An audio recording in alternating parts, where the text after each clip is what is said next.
Welcome to Smart Sex, Smart Love, where talking about sex goes beyond the taboo and talking about love goes beyond the honeymoon.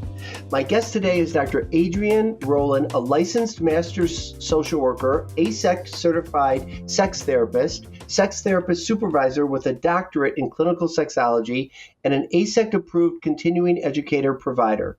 Dr. Rowland's doctoral project focused on creating a gender-affirming care curriculum for medical providers to improve knowledge and reduce bias. She also created standards for queer affirmative care, as well as a comprehensive resource guide for a source web-based network that enables service agencies to coordinate care for residents. Dr. Rowland specializes in sexual health and LGBTQ+ affirming care, offering therapy, supervision, teaching, and consulting. Today, she's going to be talking to us on the subject of sex is not a drive. We often say sex drive, but it's really not a drive, and she's going to explain. Welcome, Adrienne.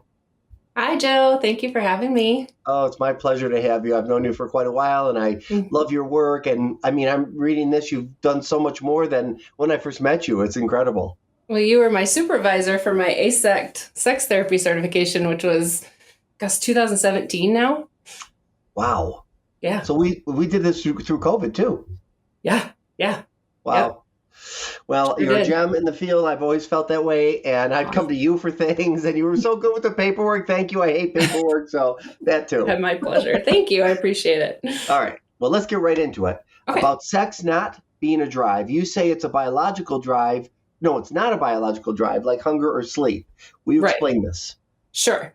So we think about drive like a mechanism to help an organism create a healthy baseline. So if you think about thirst, hunger, sleep, temperature control, all of those things our body needs to do to survive.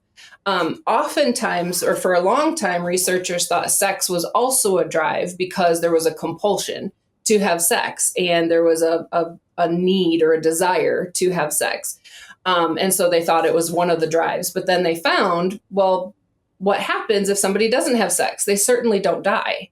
It might be uncomfortable. They might not enjoy it, but they certainly don't die like they would die if they don't drink or eat food or regulate their temperature or sleep. One of the reasons why it has been viewed as a drive for so long is because of something called spontaneous desire, which we will talk more about, but about 70% of men experience spontaneous desire, and most research is done on men, has been historically.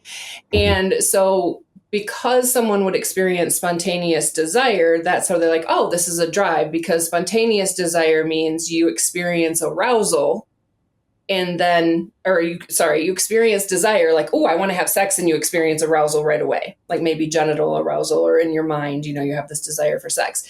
And because mainly men, not always, but about 70% of men experience this spontaneous desire, they viewed it more as a drive.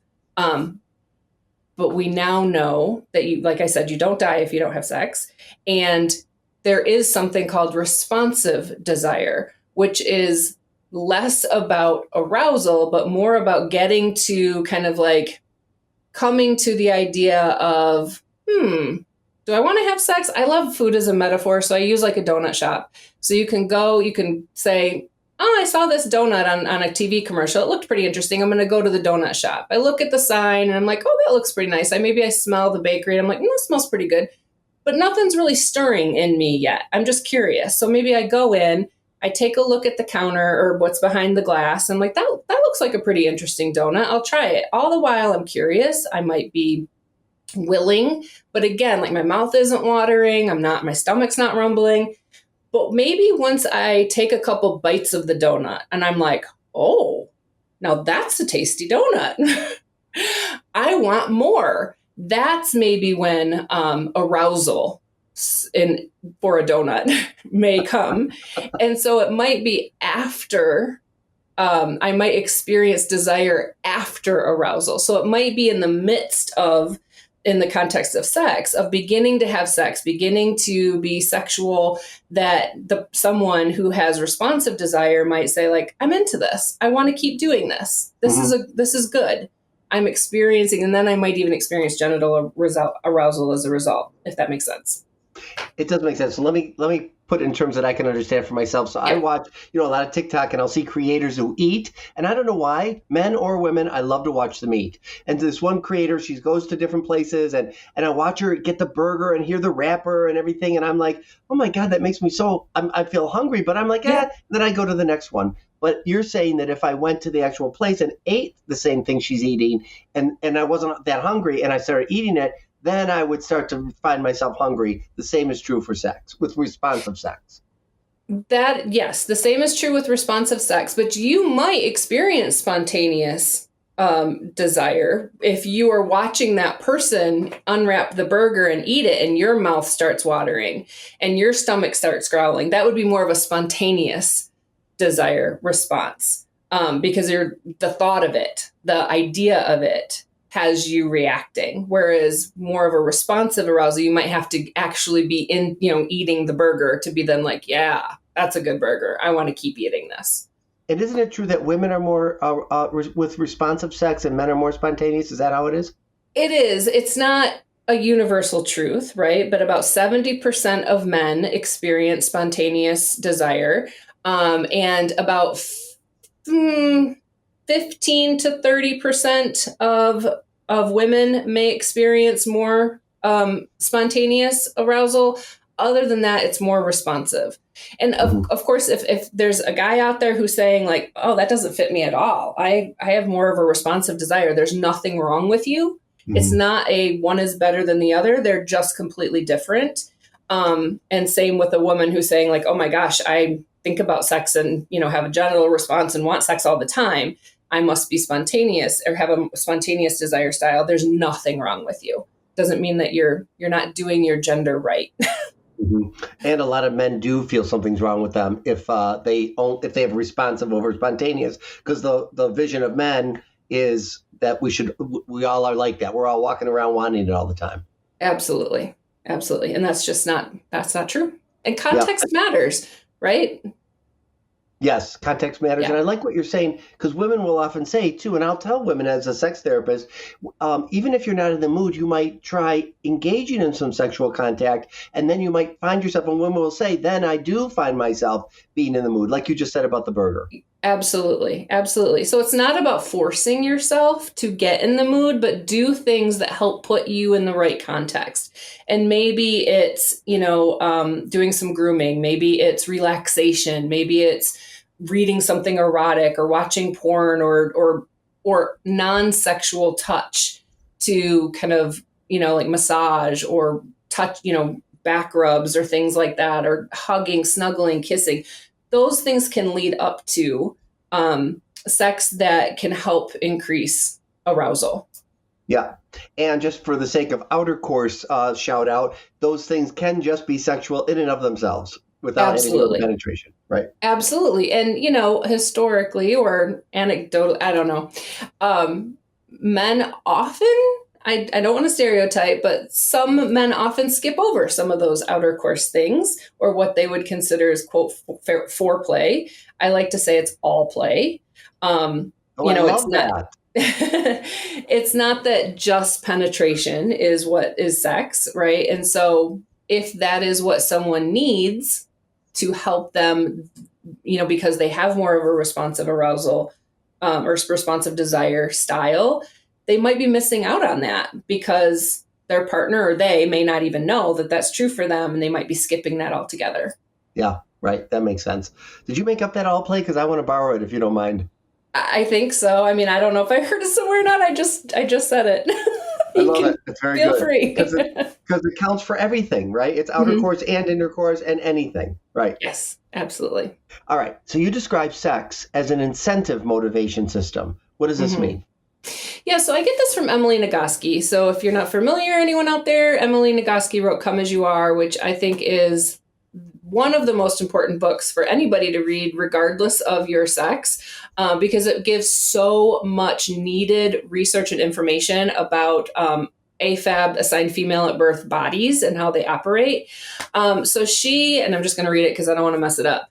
So she says an incentive motivation system means that a person is being pulled by an attractive external stimulus instead of driven by an uncomfortable internal experience, like hunger or thirst. So if you think about like someone might be like see something sexually stimulating, they think about something sexually stimulating, or it's more external to them than feeling like your stomach rumble or your throat parched, where that is uncomfortable and you want to alleviate that. So sex is more about going towards something pleasurable rather than doing something to avoid something uncomfortable.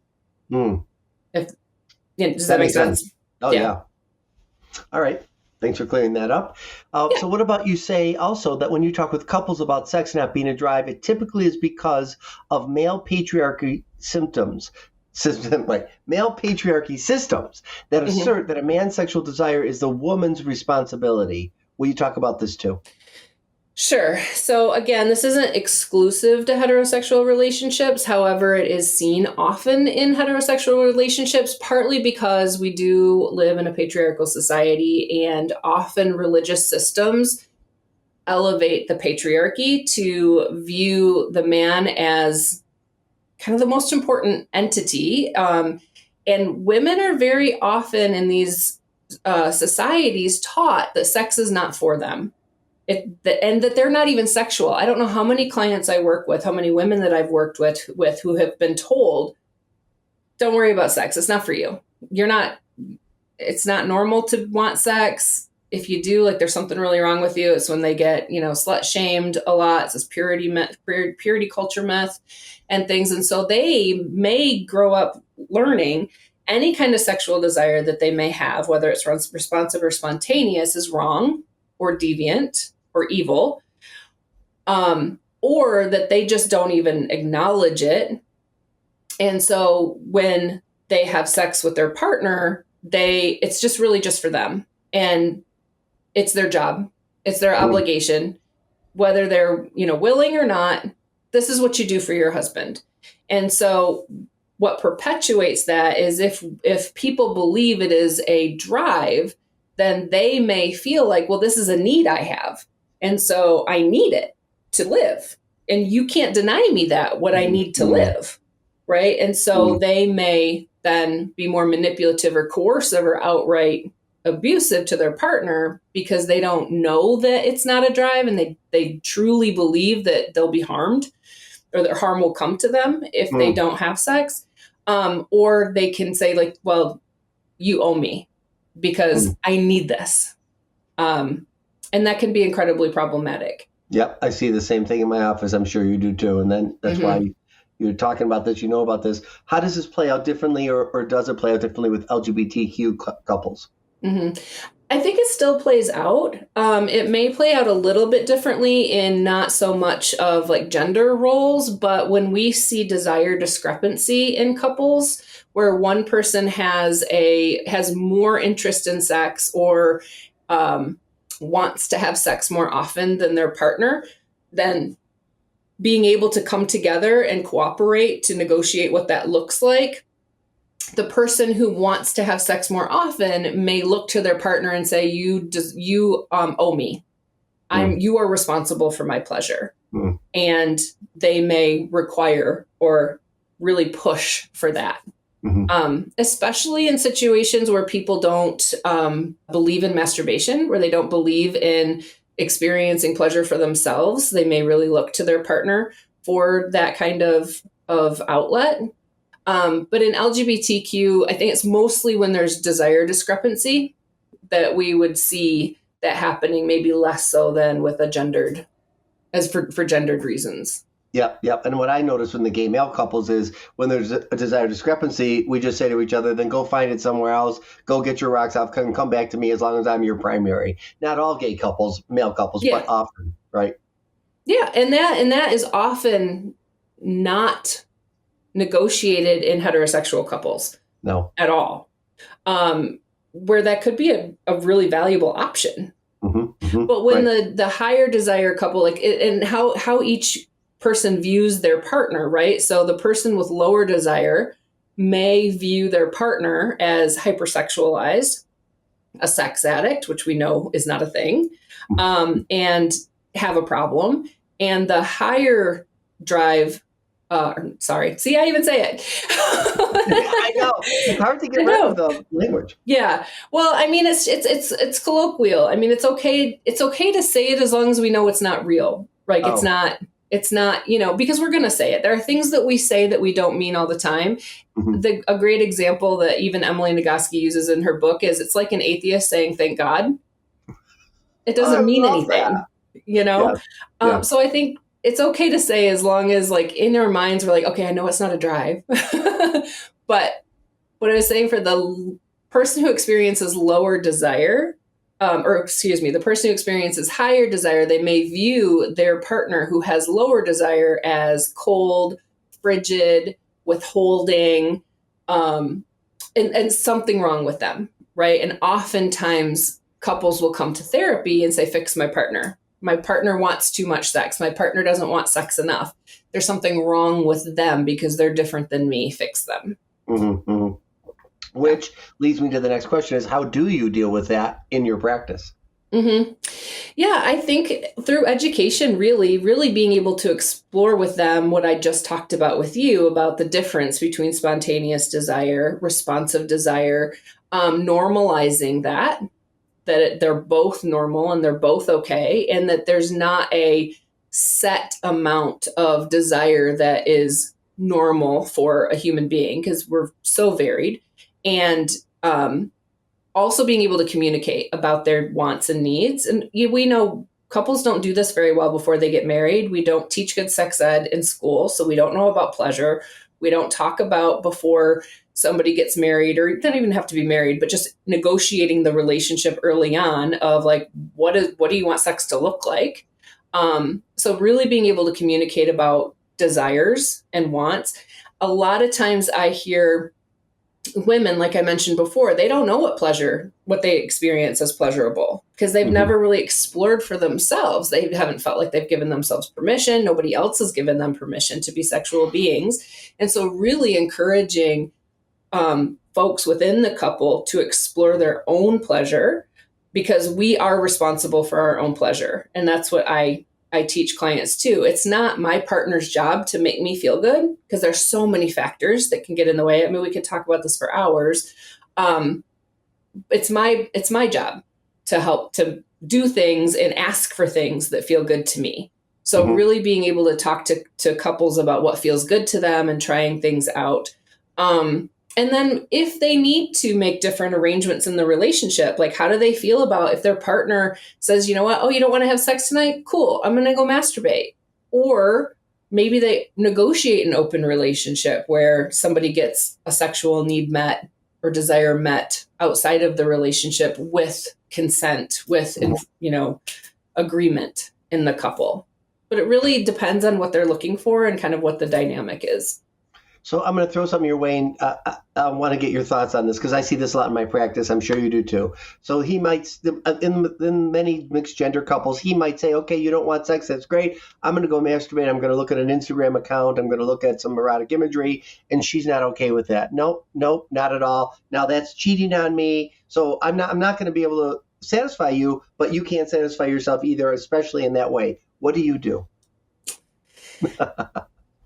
I empathize a lot with, and we really talk about, I like to really hear from her where that's coming from, what she's believing about that, because there's something going on for her that she's struggling with, right? That she's viewing it as cheating, or that she is imagining that he wants that, whatever he's viewing, more than he wants her. And so I really am able to normalize how the value of masturbation and how different it is from partnered sex, how it does different things for us. I didn't put that very well, how it accomplishes different goals than partnered sex. And then we talk about bodily autonomy, and we talk about how we don't get to tell our partner what to do with their own body. And we talk about like really being able to communicate about those needs and where do you give? So I'm hearing you say that sex is not available for you, and masturbation is not available for him.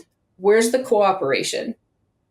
because that's not like, how are you negotiating that in a way Mm-hmm. that feels okay to both? We're not going to get everything that we want, because that's not realistic in partnership. But where is that give?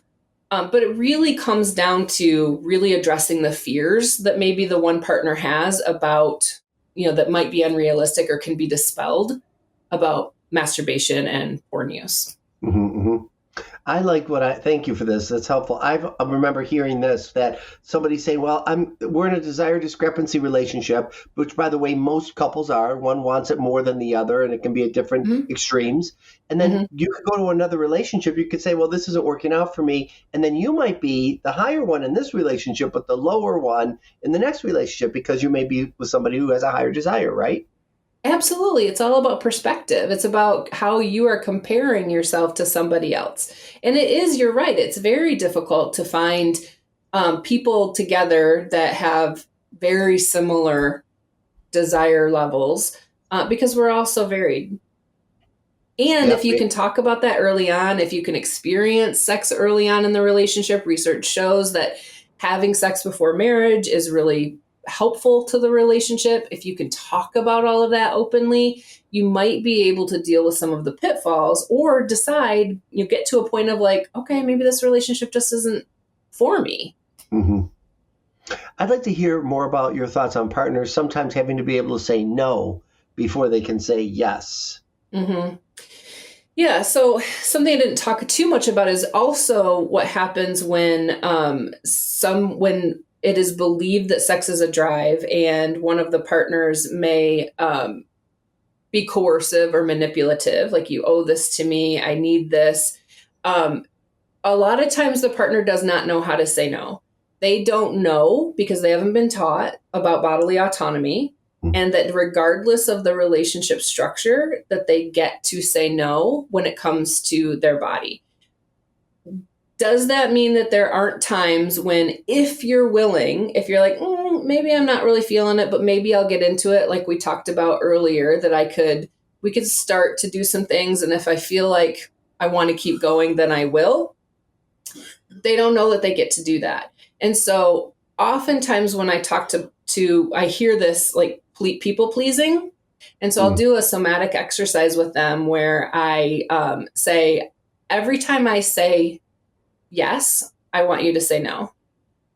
And I'll say yes in a lot of different ways. And their only job is to say no every time I say yes. And you would be amazed at how difficult and how cathartic that exercise is, because they learn, wow, I don't really say no anywhere in my life. I get taken advantage of. I'm a people pleaser. Again, Emily Nagoski talks about human giver syndrome.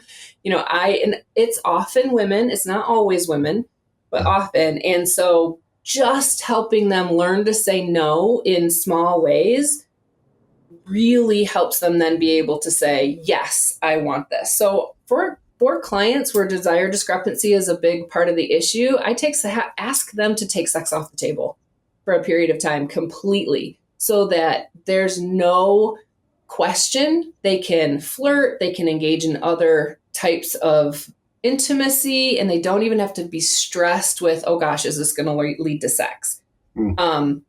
Until they're ready to be able to reintegrate that, and helping her be able to say, no, I don't want to do that, and I'm willing to do this, is really empowering and powerful for the relationship. I love this. How is it somatic experiencing when it's a no, yes, back and forth? Can you explain that? Yeah, so it's really interesting, just really encouraging somebody to listen to their body, what they're experiencing. And if I say in a variety of different ways, like just the word yes, and you have to say no, just saying it, they start to feel things in their body. If it's not something that they're used to doing or they're comfortable doing, they might. I've had so many people cry, not be able to do it, like just flat out refuse, and like, nope, I can't say no, because there's just this feeling, this very real feeling of, I'm going to get in trouble, or it will be rejected, or it won't be respected. And a lot of that goes back to trauma and experiences that they've had early in their lives. And so it's really about what is going on in your body, What are you feeling and where? So in sex therapy, I do a lot of somatic sensing to help, especially when people have had trauma and they have not been able to trust, their body's response, really being able to work towards trusting that response. And we're getting kind of off track on that, but it's all related. No, that's very good. What else would you want to say about desire versus drive and what people need to hear about all that? Yeah, I think mainly empowering primarily women to know that they are not responsible for their partner's pleasure, but anyone, just to know that you are not responsible for your partner's pleasure and that you get to ask for the type of pleasure or the type of thing that feels good to you, that helps create pleasure for you. And that however you experience pleasure is normal. And whether that's responsive or spontaneous, whether it's, using a vibrator or not, whether it's through penetration or not, whether it's just feeling excited when you hear somebody whisper, all the things, just really trying to take the taboo out of how someone experiences what is just true for them that they experience. Doesn't it turn out that as sex therapists, that's what we primarily do, is help people understand as long as it's consensual between two adults, there's nothing wrong with what you're doing. That's the hardest thing for people to learn.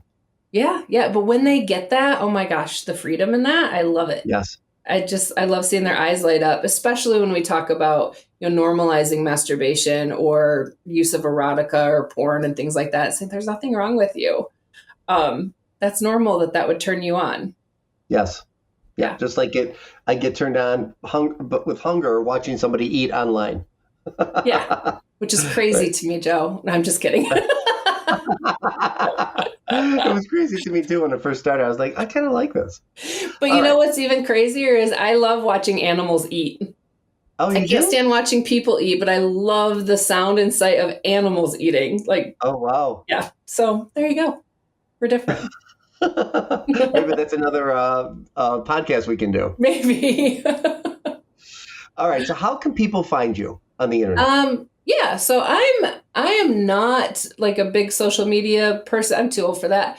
Even though I'm younger than you. Oh, sorry. I just called you out on that one. So primarily, I have a very, very, very small presence on social media. So email is absolutely the best way of getting a hold of me, adriennerowland68@gmail.com. And I'll respond. But yeah, that's probably the best way because I don't like to answer the phone, but I will respond to emails very readily. Great. All right. And they can find you also on the AASECT, American Association for Sex Educators, Counselors, and Therapists.org. Yes, that. And I'm on Psychology Today also. You can just look me up that way. Yeah. Right. Well, it's been a pleasure having you on my show. It's been a pleasure having you as my student, now my colleague. And people need to hear what you have to say. So I'm glad that we have a forum for it now. Well, I appreciate it so much. It's been a lot of fun. All right. And those of you that are listening, you can hear my podcasts at smartsexsmartlove.com. You can also follow me on TikTok, Twitter, Instagram, Facebook. My handle is at Dr. Joe Kort, DrJoeKort. You can also go to my website, joekort.com. Thanks for listening. And until next time, be safe and stay healthy.